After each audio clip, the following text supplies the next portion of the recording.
بہت قدیم زمانے کی بات ہے۔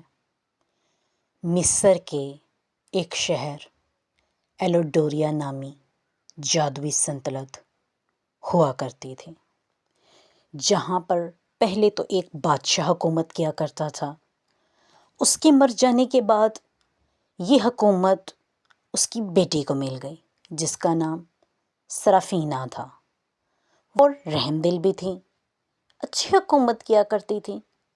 اس کے دور میں اس کی رعایا خوشحال تھی۔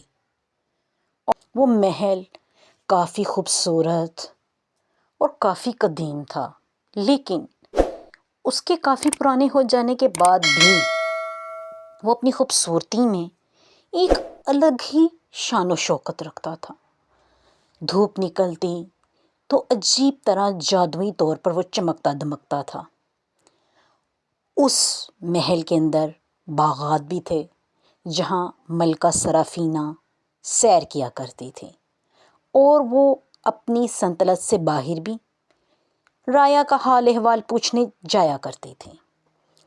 ایک دن ہوا یوں کہ اچانک شدید قحط سالی ہونے لگی۔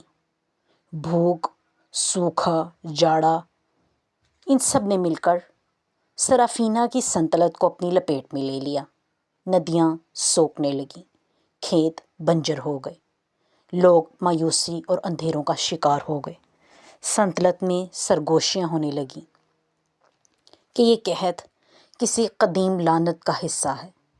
ملکہ سرافینہ اپنی سلطنت کو بچانے کے لیے بہت پریشان تھی۔ وہ کافی کوشش کر رہی تھی، مگر اس سب پر قابو نہیں پا رہی تھی۔ وہ اس وجہ سے وہ سمجھتی تھی کہ شاید یہ کوئی عام موسمی حالات ہیں، لیکن ایسا نہ تھا۔ یہ تبدیلیاں، یہ قحط سالیاں، یہ موسم کی تبدیلی کا نتیجہ نہیں، بلکہ ایک جادو کا نتیجہ تھا، جو کہ اس کی سلطنت پر لعنت کی شکل میں مسلط ہو رہا تھا۔ ایک دن اس کے محل کے باہر ایک بوڑھی عورت آئی، جس نے سرافینہ سے ملنے کا مطالبہ کیا۔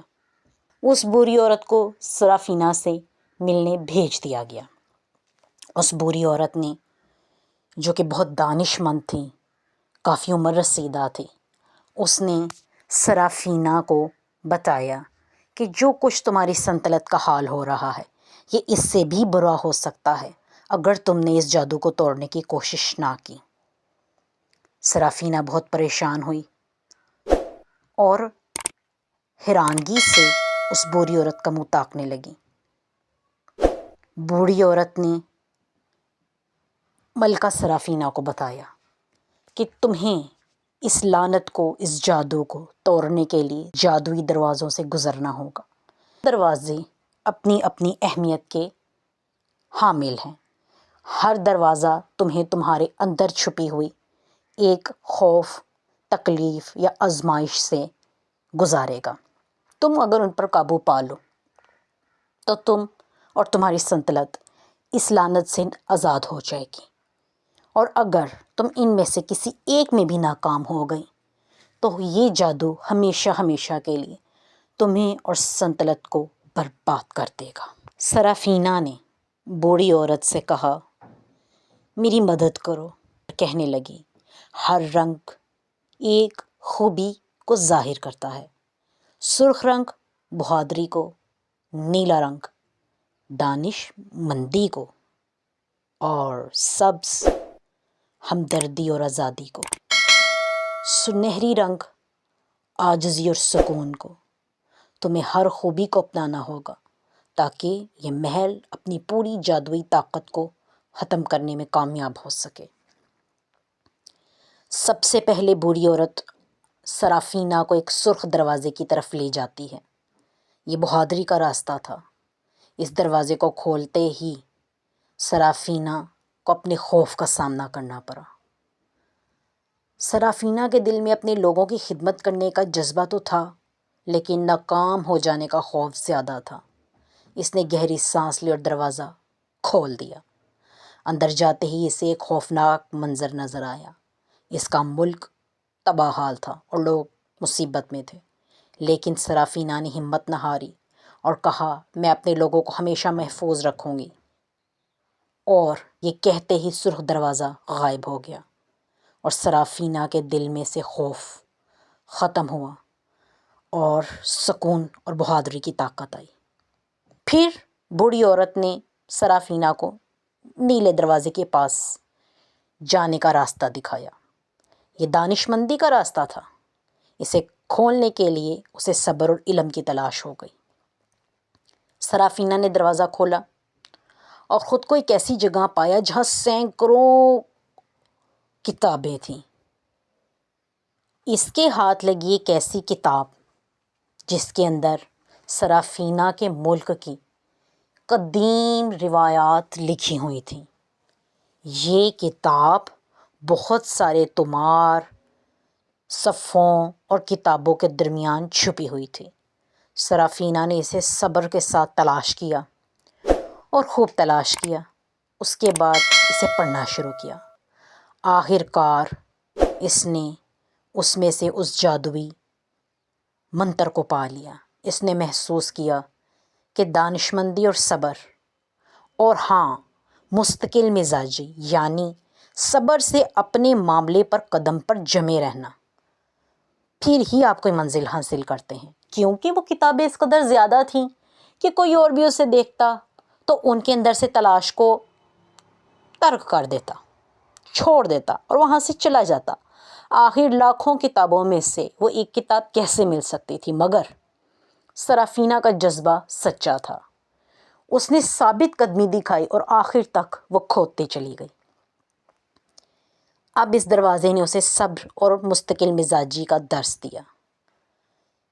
پھر بوڑھی عورت نے اسے سبز دروازے کی طرف بھیجا۔ یہ ہمدردی اور آزادی کا راستہ تھا۔ بوڑھی عورت نے اسے بتایا کہ تمہیں بغیر کسی غرض کے دوسروں کی مدد کرنی ہوگی۔ پہلے تو سرافینہ بوڑھی عورت کے اس جملے کو سمجھ نہ سکی کہ یہ اس نے کیا کہا۔ پھر جب سرافینہ ایک باغ میں گئی جو کہ اس دروازے کو پار کرنے کے بعد تھا، اس نے ایک زخمی پرندہ دیکھا۔ اس نے اسے نرمی سے اٹھایا اور اس کی مرہم پٹی کی، اور جیسے ہی پرندہ ٹھیک ہوا وہ اڑ گیا۔ سرافینہ کو احساس ہوا کہ حقیقی ہمدردی بے لوث ہوتی ہے اور بدلے میں کچھ نہیں مانگتی۔ جیسا کہ اس نے اپنے کام کو، جس کی پریشانی میں وہ اس دروازے سے اتنے میلوں کا سفر دور کر کے آئی تھی، اس پریشانی کو ایک سائڈ پر رکھ کر اس پرندے کی تکلیف کو دور کیا۔ اصل میں وہ دروازہ نہیں، اس کے پیچھے چھپا ہوا وہ زخمی پرندہ ہی سرافینہ کی دوسری آزمائش تھا کہ دیکھا جائے کہ سرافینہ اپنی پریشانی کو توجہ دیتی ہیں یا اس زخمی جاندار پرندے کی مدد کرتی ہے۔ سرافینہ نے اس کی مدد کی، سو اس کو وہاں سے آزاد ہونے کا موقع مل گیا۔ آخر میں بوڑھی عورت نے سرافینہ کو ایک سنہری دروازے کے پاس لے کے گئی۔ یہ عاجزی کا راستہ تھا اور سکون کا۔ اسے کھولنے کے لیے اسے غرور کو چھوڑنے کی ضرورت تھی۔ خیر، بوڑھی عورت نے پھر وہی ایک قول اسے کہا جو وہ ہر دروازے کو کھولنے سے پہلے کہا کرتی تھی: تمہیں دوسروں سے اپنے آپ کو کمتر سمجھنا ہوگا۔ سرافینہ پھر نہ سمجھی، دروازہ کھولا اور اپنے لوگوں کو دیکھا جو اس کی تعریف کر رہے تھے، لیکن وہ بڑی پریشان تھی کہ یہ سب یہاں کیسے۔ پھر اسے یاد آیا کہ میں جادوئی سفر پر ہوں اور مجھے ان سب پر قابو پا کر ہی اس لعنت سے نجات کا موقع ملے گا اور میں اپنے لوگوں کو چھڑوا سکوں گی۔ سب اس کی بہت تعریف کر رہے تھے، واہ واہ کر رہے تھے۔ سرافینہ آگے بڑھتی چلی جا رہی تھی اور جادوئی طور پر اس کے کپڑے اور زیورات منفرد ہوتے جا رہے تھے۔ سرافینہ کو یہ سب تو بہت اچھا لگ رہا تھا، وہ محصور ہونے لگی۔ اچانک سے اسے یاد آیا کہ بوڑھی ماں نے کہا تھا کہ مجھے اس دروازے میں داخل ہونے کے بعد اپنے آپ کو کمتر سمجھنا ہوگا، یعنی کہ یہ سب میرے میں غرور پیدا کرنے کے لیے کیا جا رہا ہے۔ سرافینہ رک گئی اور اپنی رایا کو کہا جو اس کی تعریف میں مشغول تھے: تم سب میری طاقت ہو، تمہارے بغیر میں کچھ نہیں۔ یہ کہتے ہی سنہری دروازہ غائب ہو گیا۔ بوڑھی عورت نے مسکرا کر کہا: تم نے رنگین محل کی جادوئی طاقت کو پہچان لیا ہے۔ یاد رکھو، اصل جادو طاقت میں نہیں بلکہ ان خوبیوں میں ہے جنہیں اب تم نے پا لیا ہے۔ اس سے پہلے کہ سرافینا کا سفر ختم ہوتا، اس کے سنطلت پہ ہوا ہوا جادو اور لعنت ختم ہو چکی تھی۔ جیسے ہی سرافینا لوٹی تو کیا دیکھتی ہے کہ رایا خوشحال، قحط سالی خط، ندیاں بحال، پھل پھول باغات چمک دمک رہے ہیں، لوگ خوش ہیں۔ اس دن کے بعد سرافینا نے ان خوبیوں کو اپنا لیا اور اس نے اس بری عورت کا بہت شکریہ ادا کیا۔ سرافینا نے بری عورت کو اپنے پاس رکنے کا کہا، مگر بری عورت نے کہا نہیں، جس طرح تمہیں میری ضرورت پڑی، یہاں پر اور کئی جگہوں پر بہت سے لوگ ہیں جنہیں اکثر اوقات میری ضرورت پڑتی رہتی ہے، مجھے بھی ان کی مدد کرنے کے لیے وہاں جانا پڑے گا۔ یہ کہتے ہوئے بوڑھی عورت سرافینا سے جدا ہو جاتی ہے۔ بہرحال اب ایلاڈوریا ایک خوشحال اور پرسکون سلطنت ہے۔